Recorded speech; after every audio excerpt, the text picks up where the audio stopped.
Thank you, and hello, everyone.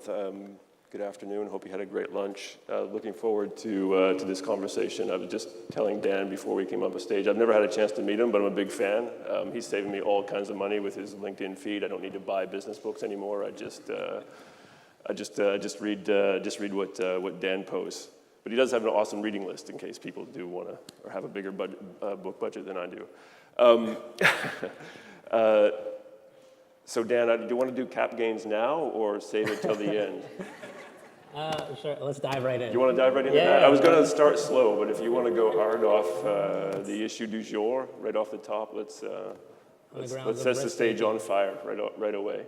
So capital gains, you have a nuanced take on it, I've observed. So where do you sit now? We've had a couple of weeks to think it through. I know the initial reaction was hot. Where are you thinking now? Or what are you thinking about this issue now? Yeah. So maybe I should just start with, and this is maybe a caveat, but I think it's important because I'm going to say some very critical things about our country today. I'm a big believer in Canada. I'm very optimistic about Canada's future. I just fundamentally believe we get the democracy that we earn, and that is a function of staring the hard parts of this in the face. And so Canada, let's talk about where we are in Canada. GDP per capita is flat in 10 years in this country. We have not improved the GDP per capita, so which means if a Canadian produced $100 10 years ago, they're producing $100 today. I think that the social order that we should care about is basically human rights and economic growth. And economic growth, I do believe heavily in the power of capitalism and the benefits of that. Now, just to ground this in and maybe make it concrete, because it's very difficult to understand slow GDP growth because it's just it's the boiling water, it's the frog in the boiling water, right?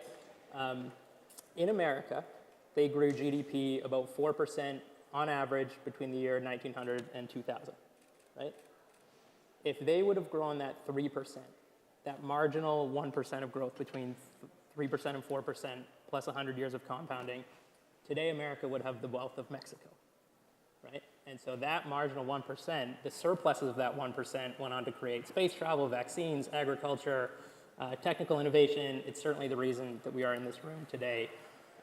You could argue that it helped them win World War II, right? And so GDP growth matters a lot, and we are at the bottom of the G20.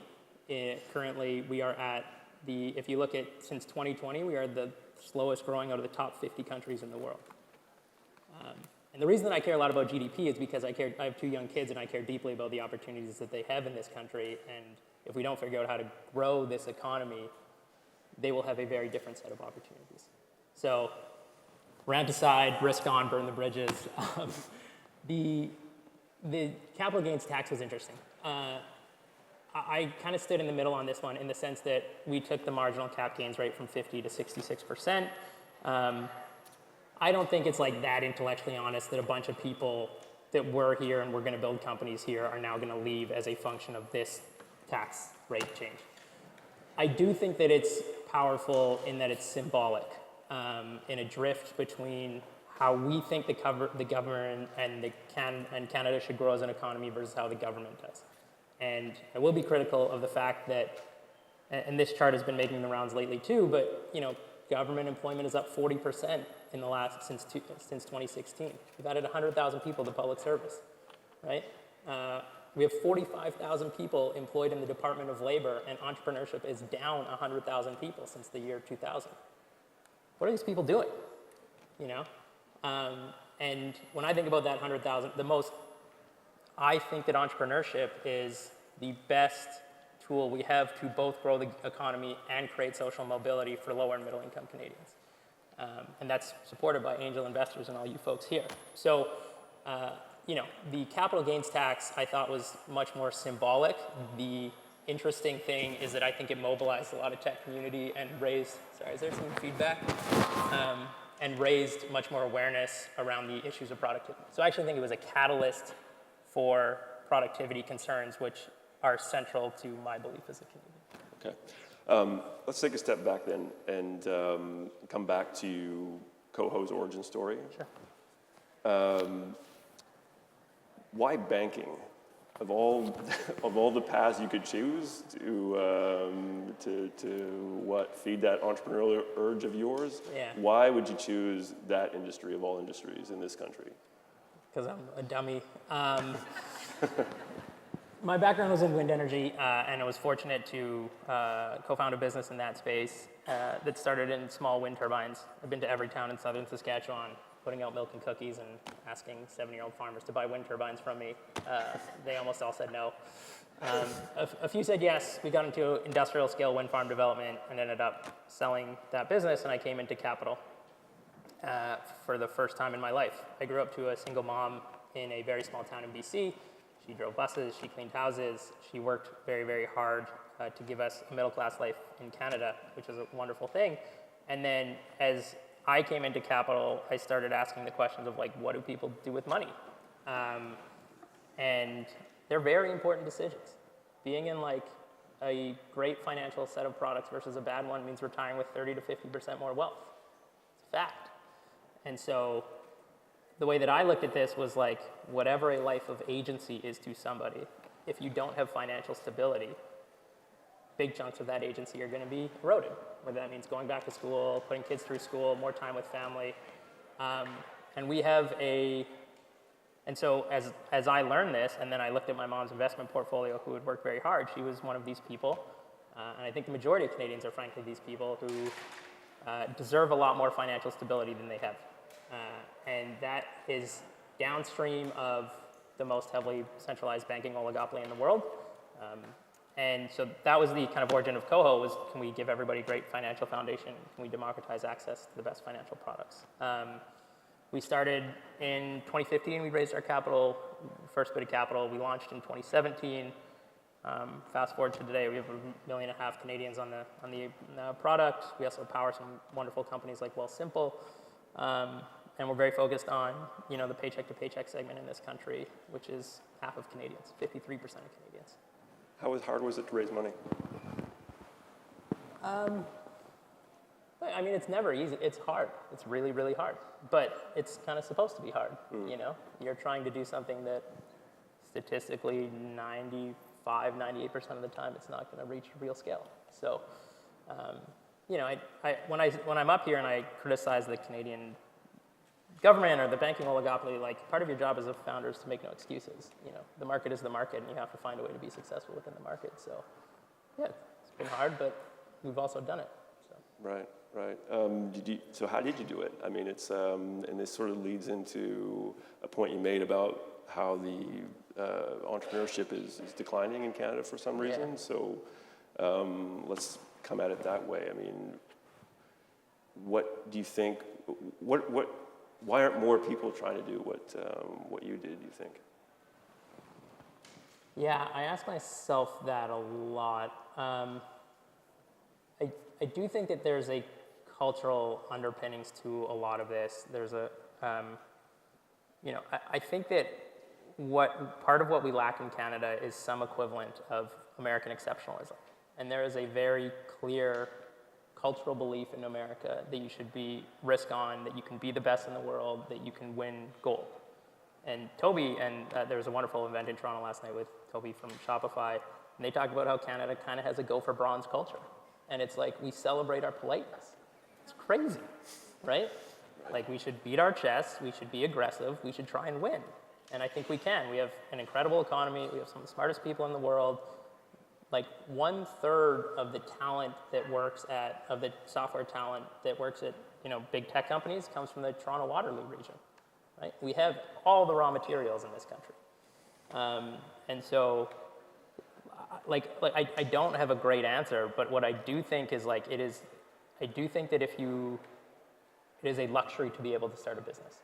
If you are trying to pay rent, if you are living paycheck to paycheck, it's very hard to put aside 3 or 6 months of capital and to take on the risk profile, right? And so part of this is we have to make it easier for folks to start businesses, and upstream of that is economic prosperity in this country, and upstream of that is like GDP per capita growth.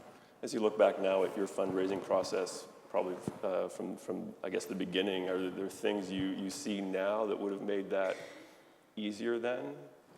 Yeah, this might even be more relevant for founders, but all of these, like, I think I was one of those folks who was too deferential, you know what I mean? And I think what matters, the way that we talk about this internally at Koho is, and I think this is true of founders, it is better to be wrong and fast than it is to be right and slow. And so that takes a certain degree of conviction about what you think you can do. And like a lot of founders, I still do, you lack confidence in a lot of dimensions. And I wish that if I could go back, most of the mistakes that I made were functions of acquiescing more than being too aggressive and doing dumb things, if that makes sense. And so, if you think about and you folks are angels, you know that 8 out of 10 of your investments are going to go to 0 or 7 out of 10, right? So by definition, you're looking for outliers. And so if you go in there in a very Canadian way, in a very sort of judicious way, I think there's no reason that they should have belief that you're going to be an outlier, And so did you go in saying, I'm not going to be, or I'm going to be an outlier, or I'm going to make the power law work for you, or what was your approach? I mean, I was fortunate that we'd already had some success. So it was easier to underwrite me because we did, had sold the company to a public company. But it is like when you, as you kind of think about the arc on an early stage or a seed bet, you're really underwriting the founder. 100% is underwriting the founder. So people will underwrite to a unique idea about the product or a unique skill set. They'll underwrite to people who are ultra-marathon runners. Like, what is the thing that says that you will work really hard and grind on this for the next 10 or 12 years, right? And so there's a breadth of things that folks will underwrite to. As you scale, obviously, you go from no data points on the business to millions of data points on the business. And then it becomes much more about performance. And I think that how we think about performance at Koho is quite disciplined, but it's a very sort of more mechanics conversation at that point. Was there an investor in particular that helped give you lift in the early stages, or anyone that stands out and really got you going? I mean, they all have. I've had so just our first real seed our Series A was done by Portage, which is now Sagard, and they said we'll give you $8 million for your Series A, but it means you got to move to Toronto. And I went back to my team and I said, and we had maybe 6 weeks of pay left in the company. It was one of multiple near-death experiences.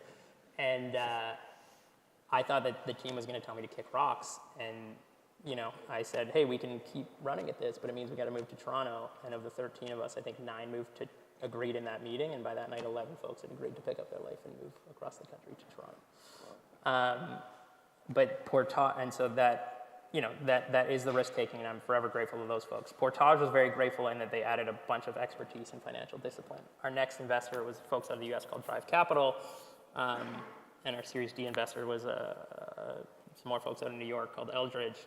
I remember my Drive Capital and Chris Olson, who's now the exec chair at Koho, has been a wonderful partner, and he said to me, we were doing this partnership deal, and he said to me that I think you're wrong, but if you are wrong, I will never say I told you so, And I thought that was exactly the right way to posture this. As a founder, I don't think you're a real founder until you realize that you could take investors' advice perfectly, and if that works or doesn't work, it's 100% on you. So the founder mantle matters, Are there any other messages that you think an angel investing crowd needs to hear from a founder? Yeah, I think the Canadian angel community, just in my own experience, angel investing is power law driven, as you folks very well know. And my consistent experience with Canadian angels was when are you going to get to profitability? I was I don't even have a team yet. What are we talking about? And so I think that if you folks you're betting on the founder, and there is no business plan and there is no financials. I literally put, because our company's called Koho, some of you know Koho's a hockey stick. I put a Koho hockey stick on a revenue chart because I was I have no idea what's going to happen, But you're betting on the founder, and so I think the right thing to do is push the founder to be ambitious, give them confidence, and support them. I think that's all you can do as an angel investor. It's interesting to me that your first 3 main investors, 1 Canadian, 2 American, a few questions around that. I mean, what do you sense a different mentality between, I'll say Canadian money versus U.S. money? I mean, what are the differences in them? Yeah, for sure. I mean, I think what you'd expect to be true is true. Our American investors are really aggressive in terms of what they want to do with the company. They are, it varies. They can be a little more sharp-elbowed, especially as you get later stage. And then our early stage folks are, look, they've been wonderful partners. They're much more rigorous and structured in how they think about this. Like, I think that there's a tendency to pretend that we can control a lot more than we do in these businesses, and that's true in Canadian venture investing, where we think that we can take all these risks off the table. And the fact is, it's just like, stuff breaks all the time, And so what I've found typically with the Canadian investors is they're looking for way more certainty, and we call it accuracy versus precision, but Canadian investors are looking for precision, which is like how many decimals on the zero, and accuracy is like directionally, are we going the right way? Mm-hmm. No. As a founder, do you care where your money's coming from? Particularly a founder like you, I mean, you clearly care a lot about this country. I've watched you say amidst this capital gains debate that, you're not going to talk about fleeing the country. You're not even going to pretend you don't want to go. Would you prefer to be 100% backed by Canadian money?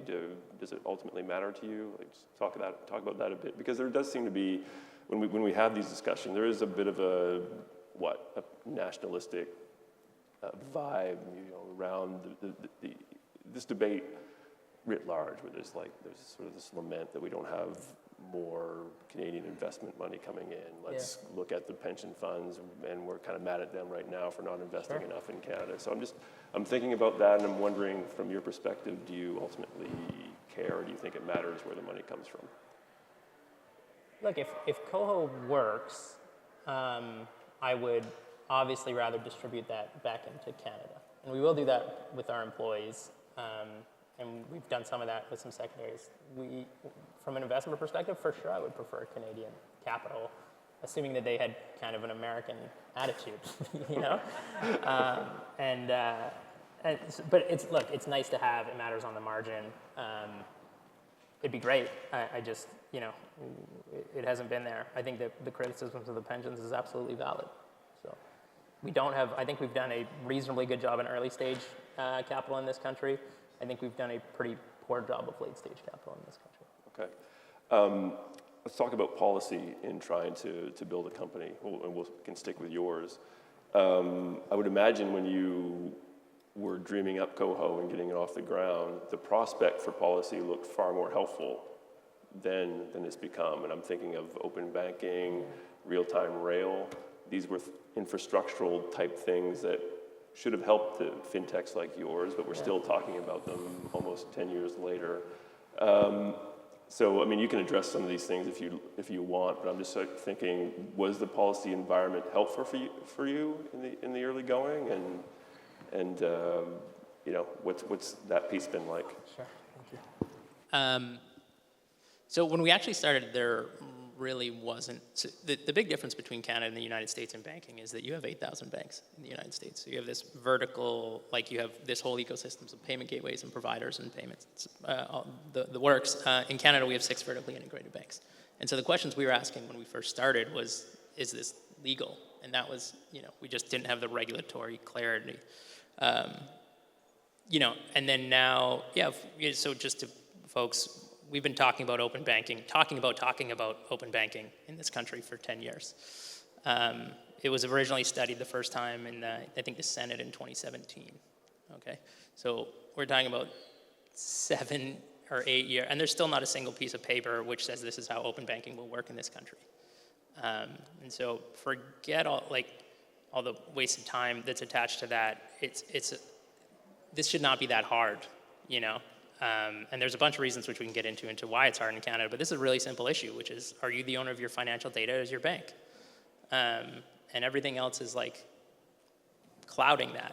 And I will call them out because I think it's a challenging organization. If you go look at the Canadian Bankers Association paper on open banking, which is the lobby group of our 6 banks in this country, they have an 11-page paper, and the first page says, we're supportive of open banking, and the next 10 pages say all the things that could go wrong with open banking.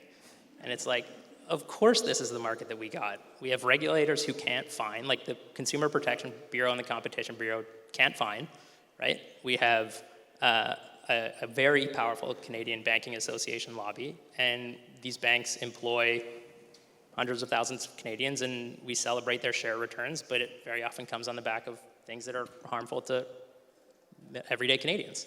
Like that, there's a reason our banks are 50% more profitable than the US banks.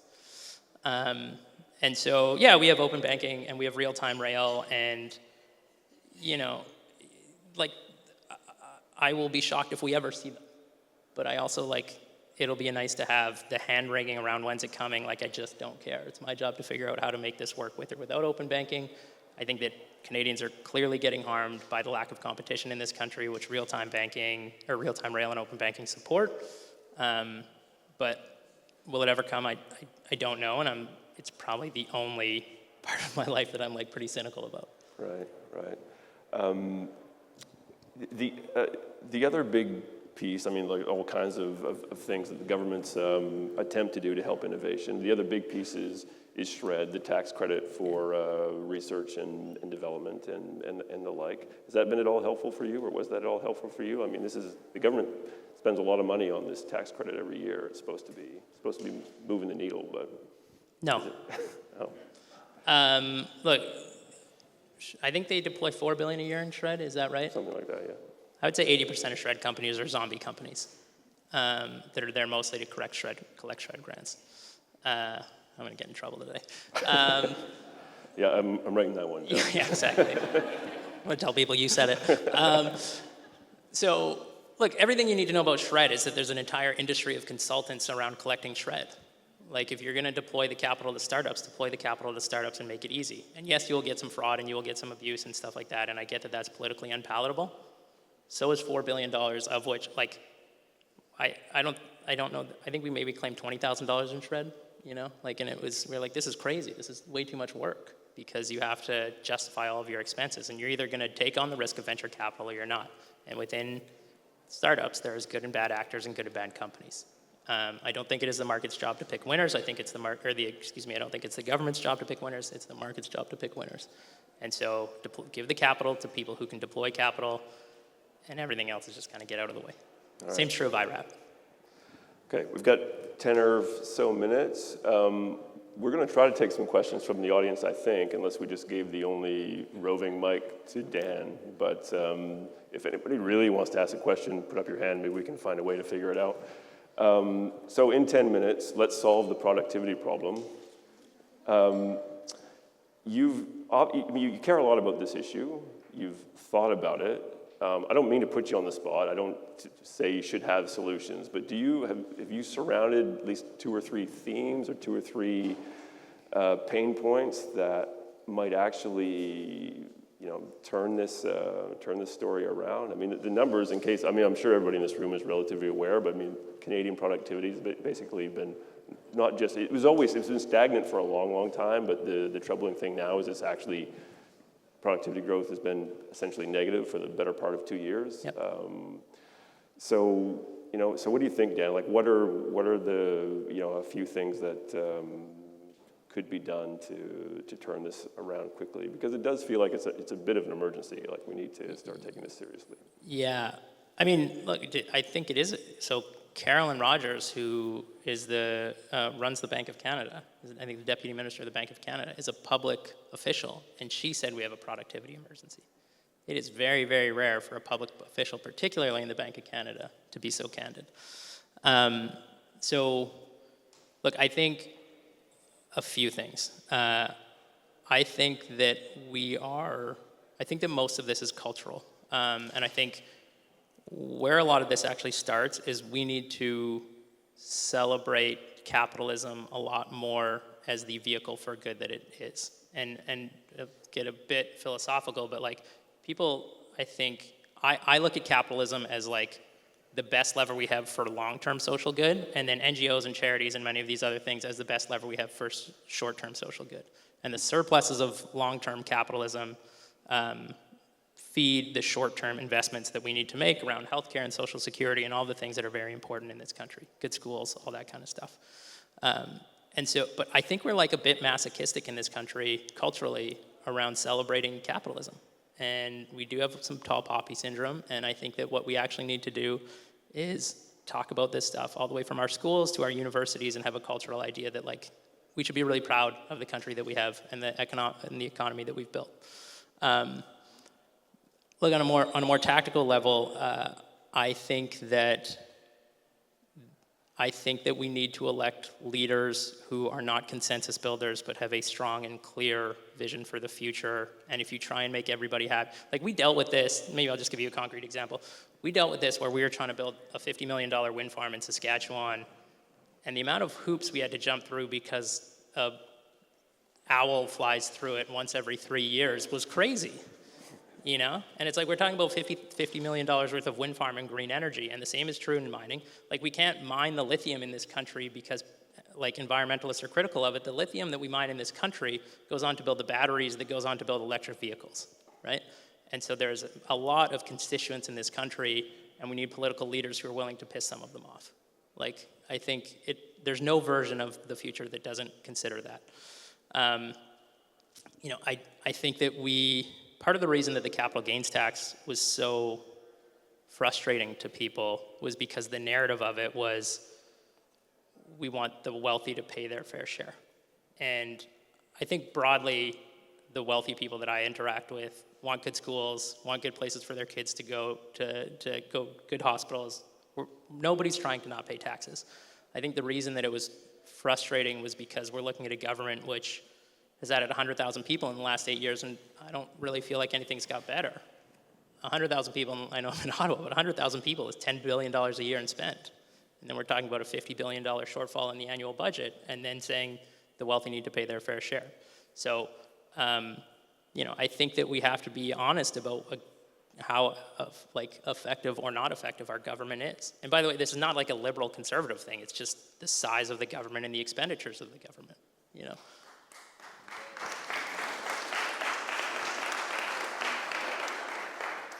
I'm going to ask you to respond to what I assume Chrystia Freeland or someone from the government would say if they were sitting here right now and just heard that. They'd say, I think, look, we identified, and of this politics aside, we all know that there's definitely a political element to everything they did in the budget, but to be fair, there's probably also a policy element, a group of people trying to do a right thing, and they have just choices to make, and they chose to go big on housing, bigger than they could afford because they've maxed out the credit card. So they had to raise revenue, and they chose the least bad option. I think that's what somebody from finance would say. How would you respond to that, Dan? I think that it's the least, arguably, and I would make the case that it's not, but I would accept the claim that you're making the least bad option in the short term, and I would say it's the worst plan in the long term. And so I think that we are mortgaging tomorrow so that we can have a politically appealing strategy today. And I also just think it's disingenuous. Like there are, you know, this was framed as a tax that's going to impact the top 0.13% of Canadians, okay? If you work for, it impacts the top 0.13% of tax events in a given year, which is a very different thing. So if you work for 14 years and then you sell your chain of 12 laundromats, you spike into this bracket for a year, but that doesn't make you the top 0.1% of wealthiest Canadians. It makes you that tax event which you have worked 14 or 15 years to accrue that value. And so I would say that it's a disingenuous framing, and I would say that it's intellectually dishonest.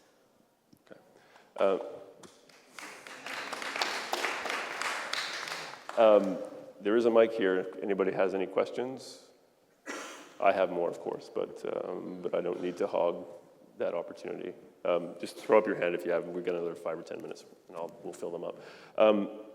So the vibes are bad, but you don't make business decisions entirely on vibes. So how do you feel about the Canadian economy as it is? I mean, is this the kind of place that you think you can make some money? The kind of place that you think is just going to grow in spite of itself? Or just how do you feel about the medium term? I feel good. I'm very critical, but I also think, like, as has been said, democracy is a contact sport. And I think you get the democracy that you earn. And so I think in a weird way, this capital gains tax has catalyzed a lot of people and made people much more aware of the productivity crisis that we have in this country.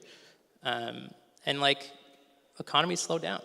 And if you do the right things, they pick up. And I have a lot of faith in Canada and the people in Canada that we will figure this out. I think that's kind of the only posture that you can have. Like, it's, you know, I think rational optimism is the only way to address this. You know, like, it doesn't really matter what I believe. It matters that we got to fix the problem, and you can't throw your hands up and walk away. Mm-hmm. You know? So how would we fix the problem if you and I were sitting down in the finance ministry today and had our hands on the levers for a week or so? Like, what would be the first thing you'd do? Yeah. So I think you want to reward risk taking. I think America has a best-in-class process here. It's called the QSPS, where small business owners are, like, which I think employ 40% of this country. It's going down. But you want to make it as easy as possible to start a business and create the incentive structure to start a business. And so I would definitely lower taxes on small businesses, and I would certainly lower taxes, and I would certainly try and find something similar to a capital gains equivalent of the United States. You know, I would also give the Consumer Protection Bureau, our Competition Bureau, I would probably actually double the size of them and make them much more, and give them the ability and the mandate to fine. You know, we live in this middle road in Canada where I actually am not pro or anti-oligopoly as much as I am.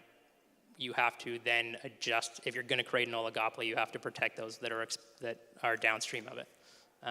And our telcos are some of the most expensive in the world. Our Canadians pay the highest bank fees in the world. They pay $685 a year. If you have more than $5,000, you don't pay bank fees, which means the lion's share of that is borne by people who are lower income in this country. That's a 2% tax after their tax. Who's talking about that? You know, we celebrate it because it's on a bank's P&L. And so I think I would so look, what I would do is I would say open banking is live in 2 years, and we're going to fine you $1 million for every day that you're not live by the end of 2026. I would do the same thing with the real-time rail, and everybody who's not participating, you're going to get fined $1 million a day until you're not live, starting at the end of 2026. They'll figure it out, you know. It's going to be a good column coming up. Stay tuned. Thanks, man, for doing my work for me. Tell me this, glancing at a McKinsey report on Fintech, apparently we have a question over here. I'll finish mine and then we'll take the question from the audience. I was glancing at a McKinsey report on Fintech, which seemed to be suggesting that we're on the verge of a Fintech moment in Canada. I mean, feels like that might be true. I mean, you're having some success. You're on a path to becoming a Schedule I bank. Wealthsimple's doing well. We've been reading a lot about them lately. They've experienced all kinds of growth. Borrowell, there's some other really impressive stories out there. Sure. It gets back to one of my first questions is why in the hell you'd want to choose the financial services industry in Canada. But how have you all done it? What do you think explains the fact that despite all the headwinds and we've been talking about that the group of companies like yours have managed to stay in the fight? So, I think if you ask Andrew or Mike or myself, we would say that it was always clear that this was an option in this country. And I totally understand why it wasn't clear when we first came out and wasn't clear to the average Canadian. But this is how, if Visa and Mastercard, as an example, when they launched, they had 25% fraud rates. And they were mailing pieces of paper around the country in 1970. This stuff is hard and it's messy.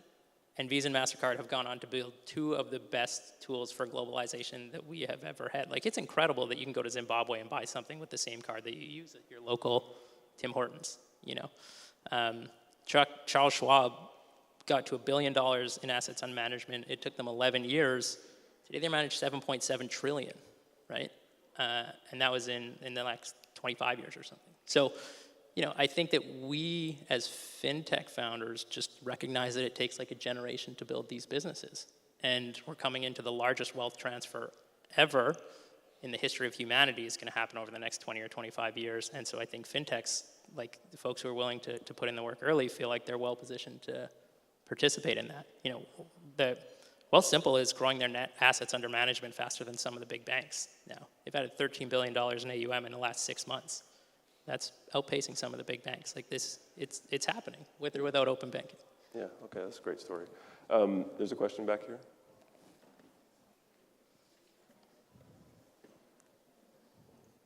Can you hear me? Yeah. Oh, great. Kevin, Daniel, thanks so much. Juanita Lee with the Upside Foundation of Canada.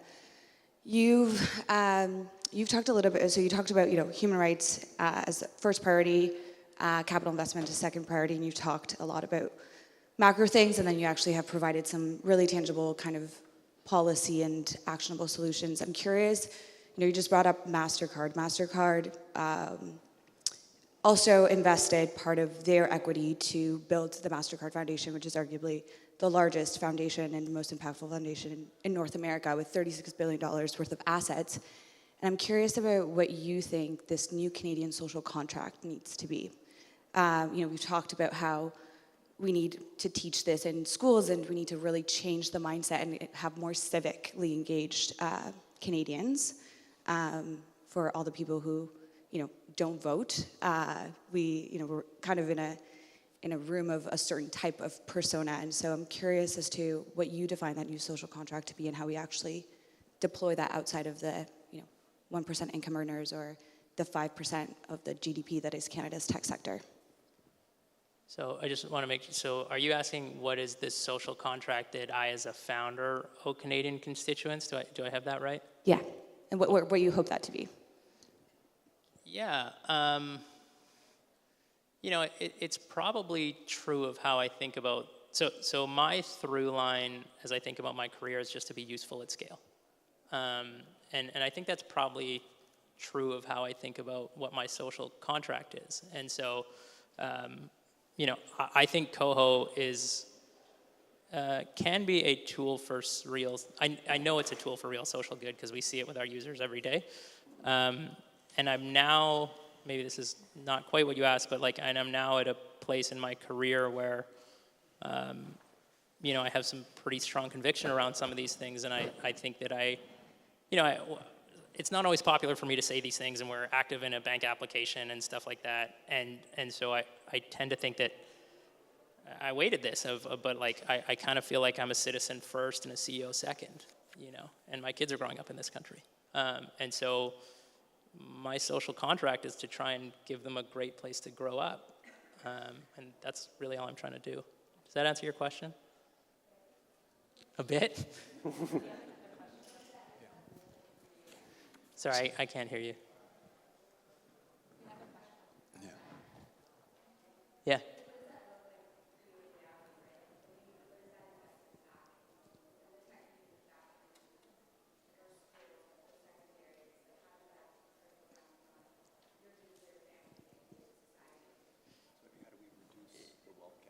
Yeah. So, so the question is, how does that wash through to basically social mobility, as I understand it, and a better standard of living for Canadians, right? And I think that is the social. I think that is what we're trying to do. So I believe that productivity and a productive economy is the thing that rides. A simple way to think about this, right, is any sane person would rather be a middle-income Canadian today than an ultra-wealthy person in the 1940s, right? And whether you want to talk education, access to information, mobility, whatever those things are, the standard of living improved 5 to 7x by most metrics between the year 1900 and the year 2000. That was driven by the greatest economy that's ever been created in the United States. That's my belief. It's not perfect. There are many valid criticisms of it, but I think that economic growth is the thing that creates the mobility so that as we create entrepreneurs, they can deploy that capital, or as we create into our local communities, right? And it's really, is it going to be a market-driven solution, or is it going to be a government-driven solution? And so this was kind of my criticism of this tax is the top 10% of Canadians pay 53% of the tax in this country. If it moves to 56, okay, fine. But the GDP is growing 0.5% a year. So the pie is shrinking effectively. So we cannot tax our way out of this, right? We have to grow our way out of this. And I think small businesses and entrepreneurship is the best lever we have. So I think that is the social contract. Question over here. Yeah, I was interested in your comment that you think fintech's on a roll in Canada, and that we have a lot of smaller fintechs, and as you said, it can take 20 years to build to scale. A colleague of mine was quite actively involved with Zafin Financial, which a month or two ago exited, or at least majority exited, to Nordic Capital, a private equity firm out of Sweden. And I don't actually have the number, but I know they were at an ARR of about 90 million US, so you got to believe it's a pretty big number. So I'm wondering, Kevin or Dan, if you have any comments on that, like how it impacts the fintech ecosystem, and the good, the bad of it, anything you make of this particular transaction, because it's kind of a defining one, I think, in Canada. Do you want to go? I think I'm very happy for the folks at Zafin. I think it's okay. You know, like it kind of ties back into like the bronze culture, right? Which is, it's a good business. It's a great outcome. It's a great outcome for investors. We should ask ourselves why Zafin didn't go from 90 million to 900 million business. Like, I think that's a good question. You know, Wave, also a wonderful business, sold for 530 million to US block. Canalist, also a wonderful business, sold for 400 million. We don't have a lot of companies that get to multi-billion-dollar outcomes, and I actually don't have a good answer as to why that is. You know. Sorry, that you had a question. But so yeah, look, I think it's great for those folks. I think we need more of them. I wish they would have held on longer, and I wish they would have kept building. But every situation is different. Okay.